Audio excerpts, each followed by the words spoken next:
청년 시절에 군대 제대한 직후부터 중고등부 선생님 교사로 섬겼습니다. 그리고 생각해 보니까 한 7년간 계속 쭉 그렇게 섬겼던 것 같아요.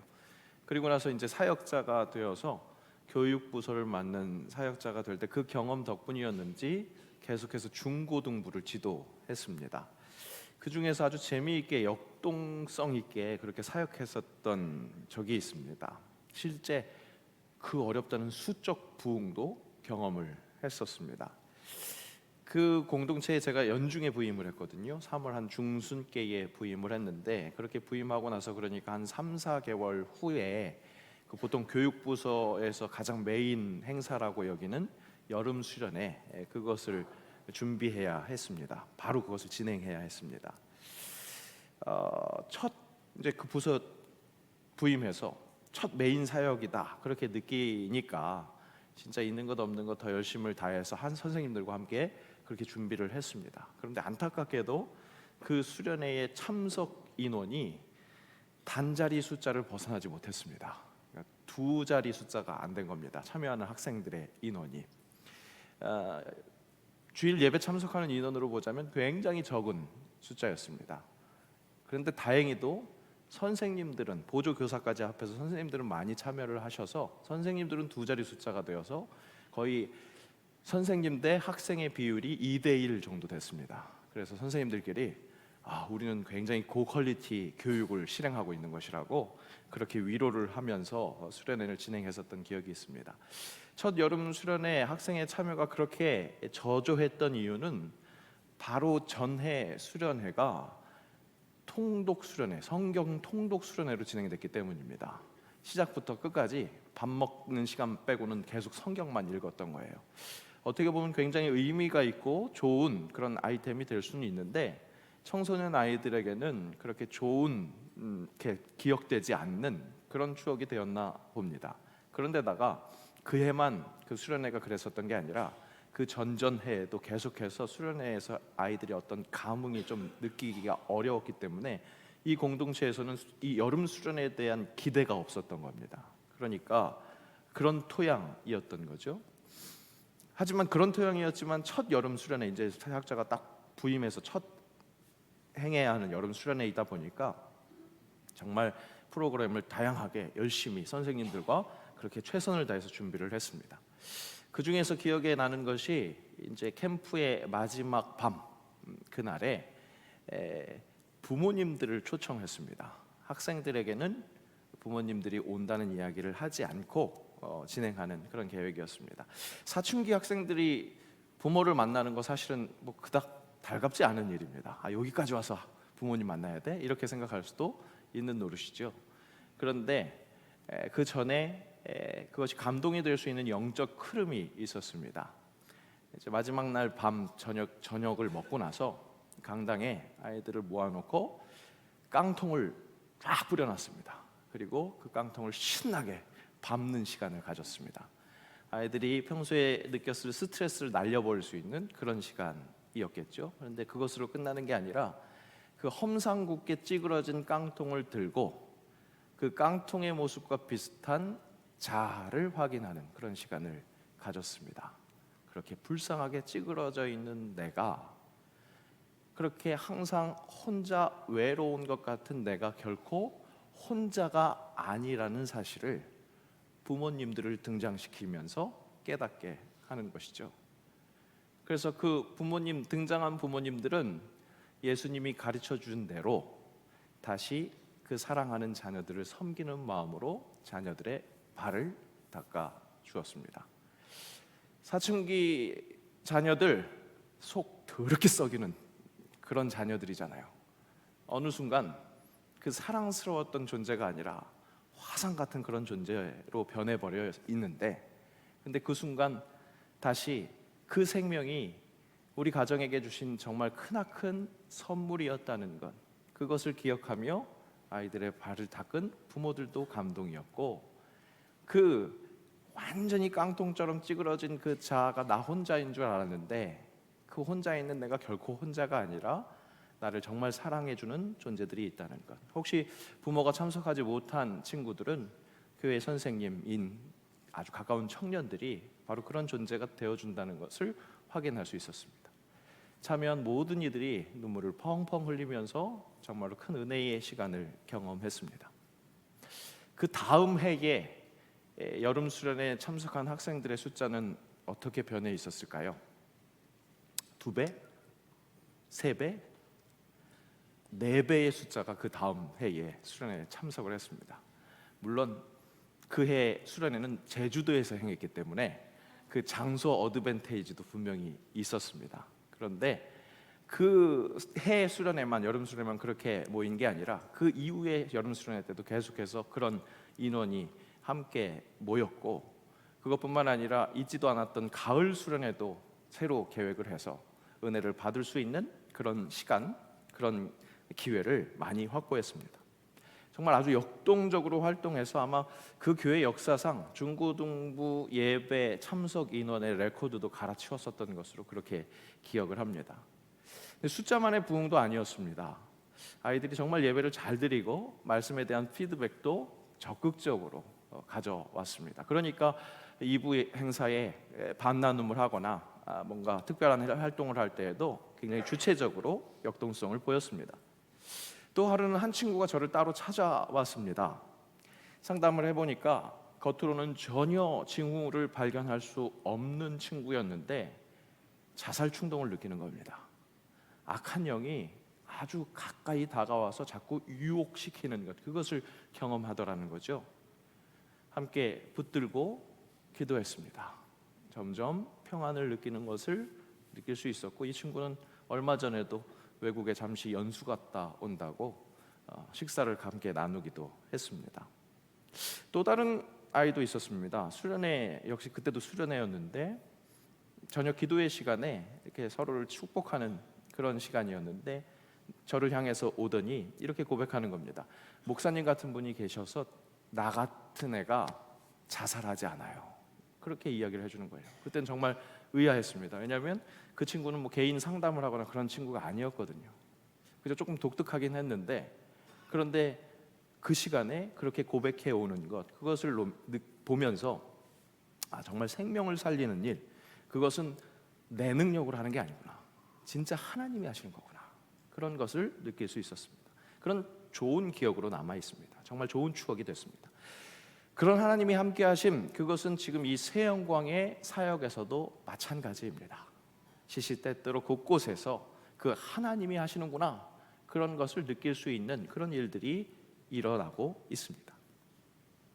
그런데 얼마 전에 그렇게 은혜로운 시간을 함께 지냈었던 그 청소년 시기를 함께 지냈었던 그 친구들 중에 안타까운 상황에 놓여 있는 친구들이 있다는 소식을 듣게 되었습니다.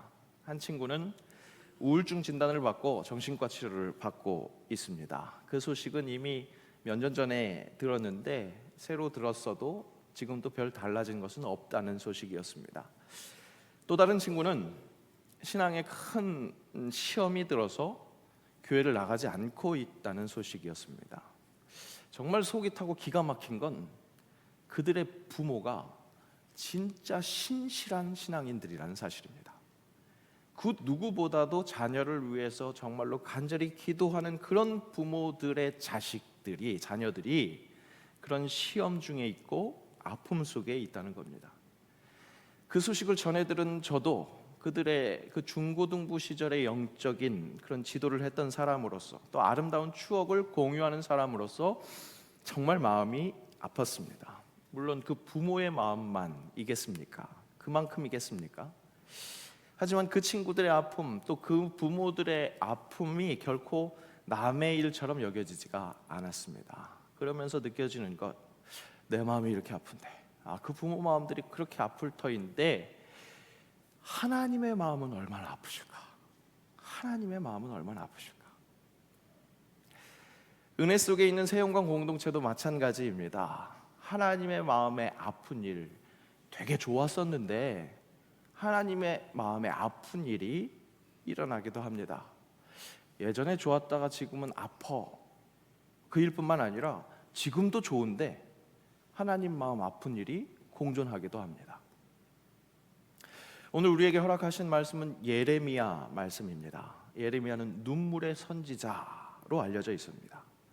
그가 남긴 고백에 눈물이 자주 등장하기 때문에 그래서 눈물의 선지자다 그렇게 알려져 있습니다. 내 눈은 눈물 근원이 될 거, 내 눈에서 눈물이 쏟아지리라. 내 눈에 눈물이 물같이 흘러내리니 곳곳에서 눈물을 이야기하고 있습니다. 예레미야의 이 눈물의 원인, 그것은 이스라엘이었습니다. 동족을 향한 그 애절한 그 마음이 눈물로 표현이 되는 것이죠. 그런데 예레미야의 자신의 애절함보다 오늘 제가 여러분 정말 사랑합니다 고백할 수밖에 없게 만드는 그 하나님의 마음이 있는 것처럼 실은 예레미야의 눈물에는 진짜 근원이 있었습니다. 바로 예레미야는 선지자죠. 하나님의 말씀을 대언하는 사람입니다. 그러니까 그 선지자의 눈물은 다름이 아니라 하나님의 눈물이었다는 것이죠. 이스라엘 백성과 하나님도 좋은 때가 있었습니다. 참 신앙생활 잘하던 때가 있었습니다. 언제였을까요? 그 좋은 때가 언제였을까요? 다윗과 솔로몬 때? 그때 풍요롭고 모든 것 좋았으니까, 정말로 평화로웠으니까 그때가 좋았을까요? 아니요. 비록 의지할 것 아무것도 없어서 버티고 견디는 것만으로도 감사할 수 있을 것 같은 바로 그런 시절이었지만 하나님만 바라볼 수 있는 광야 시절이 그 좋은 때였습니다. 때로는 배가 고파서 불평하기도 했습니다. 목말라서 떼를 쓰기도 했습니다. 그랬더니 하나님이 먹고 마실 수 있게 해주셨습니다. 그래도 고기가 먹고 싶어서 반찬 투정을 하기도 했습니다. 그때 하나님 진짜 입히시고 먹이시고 매출하기까지 내려주셨습니다. 그와 함께 사람이 떡으로만 살 수 없다는 그것을 알려주시기 위해서 40년 동안의 광야 생활을 통해서 그렇게 인도하시고 그렇게 역사하셨습니다. 이스라엘 백성들은 그 광야 생활을 통해서 하나님만을 바라볼 수 있는 그 순종의 훈련이 되었습니다. 요즘 새벽기도 시간 바로 그 광야 생활을 보고 있는 민수기 말씀을 보고 있는데, 지난주에 이제 그 광야 생활이 이제 마무리가 되면서 가나안 땅으로 입성하며 이제 정복하는 그 과정이 시작되어 가고 있었습니다. 요단 동편에서 이제 요단강을 건너서 들어가야 되는데, 동편에서 아모리 족속과 또 바산한 옥에게 승리를 거두는 그런 장면을 봅니다. 승리할 수 있었던 것, 요단강 동편에서 들어가기 전부터 벌써 승리할 수 있었던 건 무엇이냐? 광야 생활 40년의 생활 동안 하나님만 바라보고 하나님께 순종하는 그 훈련의 열매로 승리할 수 있었던 겁니다. 비록 힘들었지만 하나님만을 바라고 의지했던 이스라엘과 하나님 사이에 언약이 있었습니다. 그 언약대로 이스라엘이 하나님 말씀 안에 거할 때 하나님은 확실히 그 당신의 백성을 지키시고 인도하시는 분임을 증명하셨습니다. 그런데 솔로몬 왕 이후에 남북 분열 왕국 시대에 삶은 부유해지고 편안해졌을지 모르지만 그 풍요롭고 편안한 생활과 함께 점점 하나님과 멀어지더니 결국 하나님과 등진 이스라엘, 그런 모양이 되었습니다. 예레미야는 그런 이스라엘의 절망적인 상황을 눈물을 뿌리면서 일깨울 수밖에 없었습니다. 하나님의 눈물이 있었기 때문입니다. 말씀 준비는 매주 피가 마릅니다. 조금 과장을 붙이면 뼈도 마르는 것 같습니다. 그런데 살은 안 빠집니다. 일부 예배 때 누가 너무 크게 웃어서 너무 크게 웃었다고 제가 좀 얘기를 했습니다. 희한한 역사입니다. 마감날을 맞춰야 하는 작가들이 경험하는 그런 피마름과 비슷한 것 같기도 합니다. 그런데 설교자로서 느낄 때 그분들의 피마름보다 설교자의 피마름이 더욱더 정말로 고통스럽게 여겨지는 이유는 바로 이 시간, 바로 여러분들의 이 초롱초롱한 눈빛 때문입니다. 정말 생명의 말씀이었으면 하는 마음으로, 기대하는 마음으로 바라보고 있는 여러분들의 눈빛이 있기 때문에, 그런가 하면 삶에 지쳐서 그저 멍해 있는 분들도 계십니다. 그 피로를 도저히 이기지 못할 것 같지만 그래도 꺼져가는 등불을, 희마리가 없어지는 그 눈꺼풀을 어떻게든 들어 올리려고 시름시름을 하고 계시는 분들도 계십니다. 그러다 결국 마음은 원이로 내 육신이 약하다 하면서 눈꺼풀의 지배를 완전히 당하는 분들도 간혹 계십니다. 이 모든 이들이 이 주일 예배를 통해서 다시 회복되어야 하는, 새 힘을 얻어야 하는 이들이기에 삶의 표대를 다시 제대로 세워서 정말로 영적으로 깨어나는 그런 역사를 경험해야 하는 주님이 사랑하시는 그런 주의 자녀들이기에 이들에게 복된 말씀을 전해야 하기에 시간에 쫓긴다기보다 하나님의 그 간절함, 그 애절한 마음에 쫓김이 있습니다. 이번 주에는 특별히 그런 하나님의 간절한 마음과 동감했던 예레미야 말씀을 전해야 했습니다. 그런데 무슨 말씀을 어떻게 전해야 할지 좀처럼 잘 풀려나가지가 않았습니다. 눈물의 선지자 그 예레미야의 복장 터지는 그 마음을 동감하게 하시려고 그러나 그런 생각이 들었습니다. 예레미야는 이런 고백을 하기도 했습니다. 하나님의 간절함, 그것을 표현하는 이런 고백을 합니다. 함께 읽겠습니다. 내가 다시는 여호와를 선포하지 아니하며 그의 이름으로 말하지 아니하리라 하면 나의 마음이 불붙는 것 같아서 골수에 사무치니 답답하여 견딜 수 없나이다.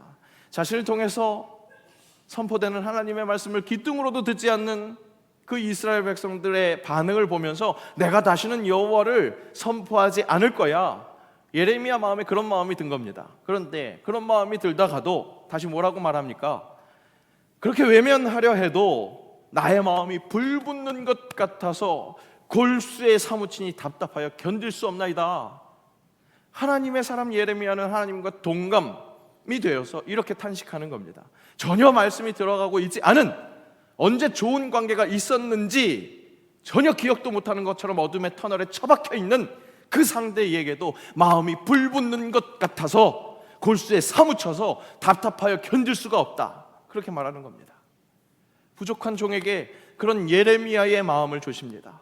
어떻게 말해야 할지, 이 간절한 하나님의 마음을 어떻게 전할 수 있을지, 하나님의 마음이 너무나 간절해서 너무나 애같아서 그 불붙는 마음, 골수에 사무치는 그 답답함을 도대체 어떻게 전해야 할지를 알 수가 없더라는 겁니다. 여러분, 말씀을 안 듣고 있다고 정죄하는 게 아닙니다. 다른 사람이 아닙니다. 바로 나를 향해서 눈물을 흘리시고 복장이 터지시는 그 하나님의 마음이 느껴지더라는 겁니다. 영적으로 점점 무감각해지는 그 상태, 하나님 언약 앞에서 신실하신 그 하나님과 너무나 대조되는 나를 향해서 눈물을 흘리시는 그 하나님, 예레미야의 눈물을 사용하셔서 그 애절한 하나님의 마음을 표현하시는 그 주님은 오늘 부족한 종을 통해서 이 부족한 종을 포함한 우리 새 영광 공동체에게 다가오셔서 말씀하십니다.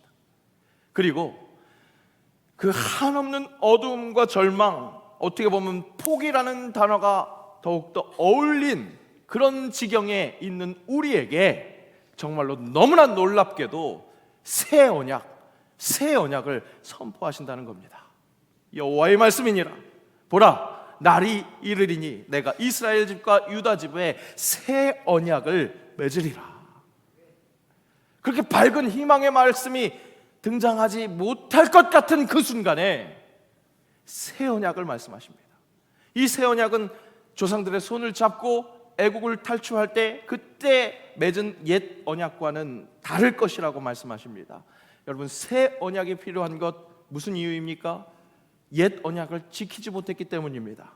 이스라엘이 옛 언약을 지키지 못했습니다. 옛 언약을 지키지 못했으니까 천벌받아라.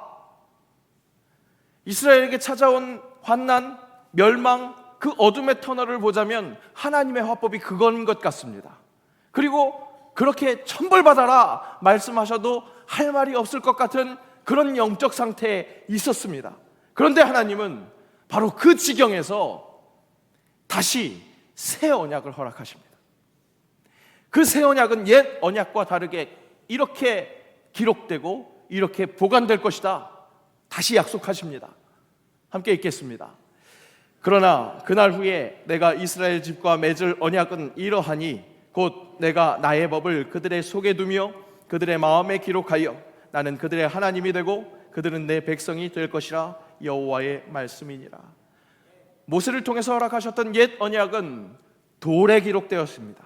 돌에 새긴 언약, 강력한 느낌이 있습니다. 한번 새기면 변개하기 어렵게 느껴집니다. 무게감이 있는 것처럼 느껴집니다. 하지만 그렇게 돌에 새겨진 약속을, 그 사람 밖에 있는 약속을 사람의 의지로 지켜내지 못하는 것, 그것이 확인됐습니다. 하나님과의 관계에서 내 의지로만 달려든다고 되는 것이 아니라는 것을 경험한 겁니다. 내 마음부터 만져주시고 주장하시는 하나님, 인격적인 존재를 나를 지정의 모두 접촉하셔서 나의 모든 것, 전 인격에 영향을 끼치시는 그 하나님과의 교제 안에 있을 때 하나님 언약 안에 있을 수 있다는 것, 그것을 가르쳐 주십니다. 마음이 시작입니다. 여러분, 사람 마음 먹기 달렸잖아요. 시간이 없어서 만나지 못하시는 분들 계시죠. 우리 언제 한번 만나야 되는데 이렇게 시간이 잘 안 나네, 이런 얘기 하죠. 여건이 안 돼서, 환경이 받쳐주지 않아서 도전하지 못하는 일이 있으십니까? 아니잖아요. 거짓말이잖아요. 마음만 있으면 시간 낼 수 있고, 마음만 있으면 도저히 하지 못하는 상황에서 도전하고 감당할 수 있습니다. 모든 지킬 만한 것 중에 더욱 내 마음을 지키라. 생명이 근원이 이에서 남이니라. 말씀하십니다. 사랑하는 성도 여러분, 생명이 근원이 나는 그 마음에 하나님이 새 언약을 두십니다. 하나님의 새 언약, 도저히 내 힘, 내 의지로는 주의 언약 안에 거하지 못하는 이 불쌍한 인간들을 위해서 허락하신 하나님의 새 언약, 그것은 무엇입니까? 예수 그리스도이십니다. 그리스도 예수가 내 마음에 들어와 계신 것을 기뻐하시기 바랍니다. 그리스도 예수가 새 언약으로 내 마음에 새겨졌습니다. 같이 찬양합시다.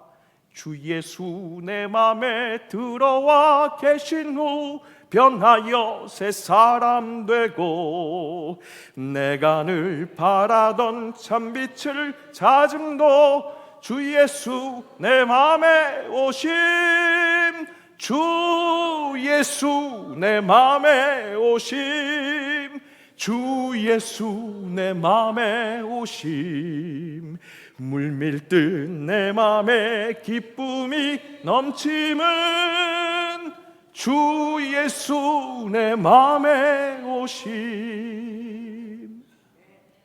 그렇습니다, 여러분.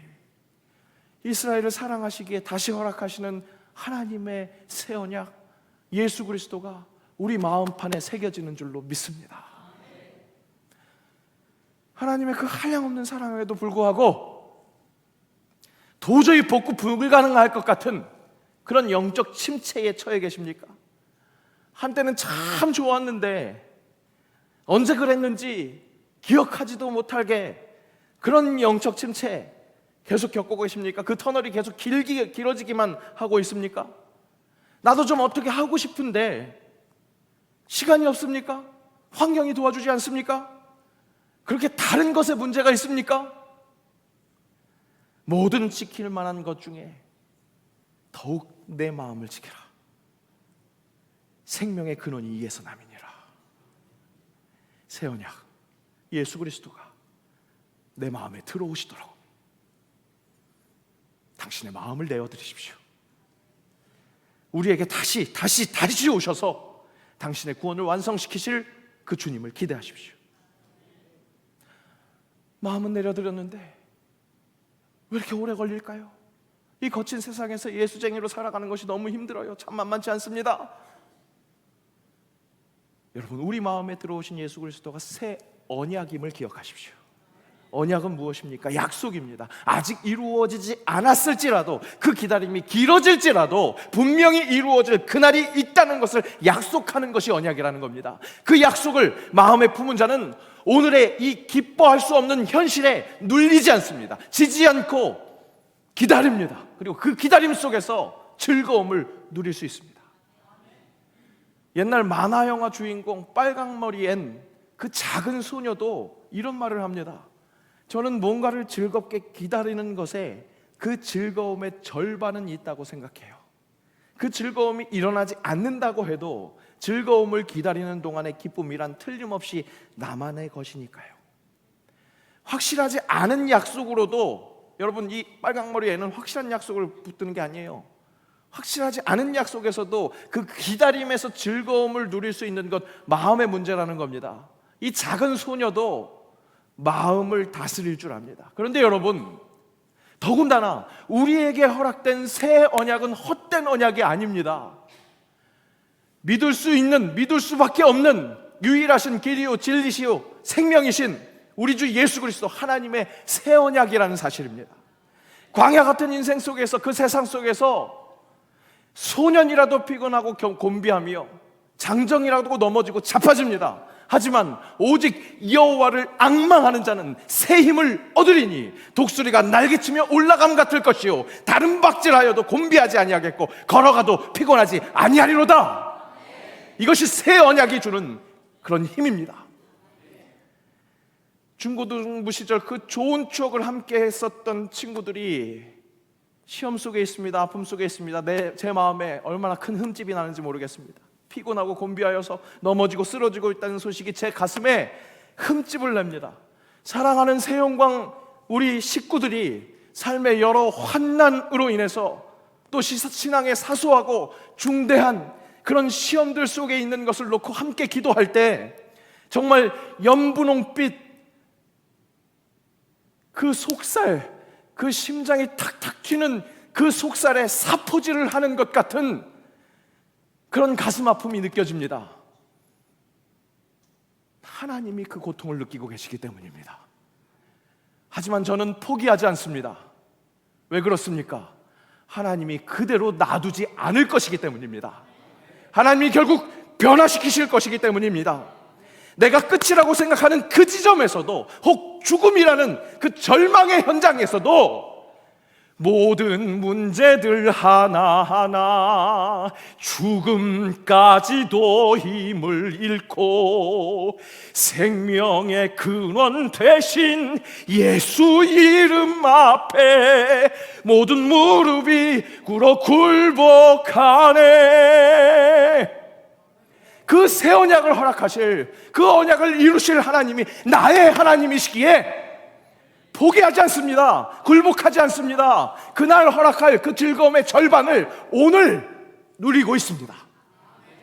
그 즐거움과 환희와 기쁨과 감사가 넘쳐나는 새 영광인들 되시기를 축복합니다. 의심하지 마시고 성령께서 당신의 전인격을 붙들고 계심을 제대로 믿고 마음을 내어드림으로 내 안에 오셔서 내 마음에 새 언약을 새기시는 그 하나님의 은총 속에 한량없는 은혜를 충만하게 누리는 주의 사람들 되시기를 주님의 이름으로, 주님의 사랑으로, 주의 영광으로 축복합니다. 함께 기도합시다. 새 언약 명심하게 하옵소서. 돌판에 새긴 것보다 더욱더 뚜렷하게 마음에 새기시는 그 하나님의 은혜에 감격하여 기쁨을, 즐거움을 선포하게 하옵소서. 내 마음에 오시는 예수 그리스도를 품고 동행하면서 그날에 그가 이루실 그것을 기대하며 그날의 기쁨의 절반을 오늘 누리고 선포하는 주의 사람들 되게 하옵소서. 예수님의 이름으로 기도합니다. 아멘.